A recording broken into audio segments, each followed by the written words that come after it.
EDSA People Power Revolution na uso rin ang mga pagkilos gaya ng Occupy Movement. Pero ano nga ba ang papel ng mga kilos protesta sa pagsisimula ng malawakang pagbabago? Live mula sa Mendiola sa Maynila, may report si Bam Alegre. Bam? Jessica, para sa mga katulad ko na pinanganak noong 1986, sa mga video at libro ko lang naranasan ng People Power. Pero isa raw itong patunay na maraming nakakamit ang mga Pilipino kung sama-sama. Ngayon, fast forward tayo sa 2013. Ano pa ba ang halaga ngayon ng mga street protest? Narito ang ulat.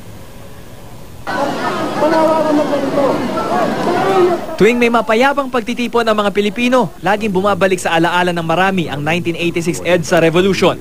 Sa loob ng 3 araw, umalingaw-ngaw ang mga sigaw at awit ng pagbabago. Pero walang dumanak na dugo. Tama na, sobra na, palitan na. Mga matagumpay na panawagan na nagpatalsik sa isang diktador.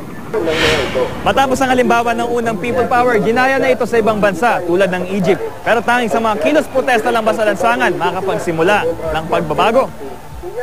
Ayon sa isang historian, ang EDSA 1, 1898 Philippine Revolution at World War II ang tatlong pagkakataon na nagtagumpay ang pagkakaisa ng mga Pilipino. Maraming nakamit ang mga mamamayan noong mga panahong iyon, pero nagkalimutan din daw pagkatapos.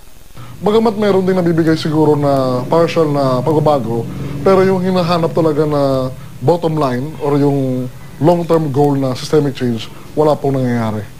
Ito marahil ang dahilan kaya ang EDSA 1 nasundan pa noong 2001 ng EDSA 2. Ang naging mitya para bumaba ang isa pang pangulo sa pwesto.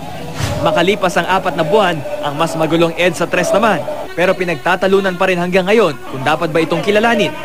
At sa bawat taon, hindi nawawala ang pagwagayway ng mga militante ng kanilang mga bandila, kaliwat ka ng kilos protesta sa mga problema ng bayan. At noong mga nakaraang taon, isang uri ng pagkilos ang umusbong. Ang Occupy Movement mula sa ibang mga bansa. Isang uri ng protesta kontra social and economic inequality. Nang isinagawa noon ng Occupy Manila, kabilang ang profesor na si Michael Andrada sa mga nakaisa rito. Hindi na mga spontaneous na pagkilos. No? Yung Occupy Movement, binubuo yan ng sunod-sunod na effort, concerted effort ng iba't ibang mga social movements dito sa Philippines, katulad ng mga magsaka, manggagawa, kabataan. Ngayon, nahuhulman na rin daw ng teknolohiya ang mga kilos protesta sa lansangan.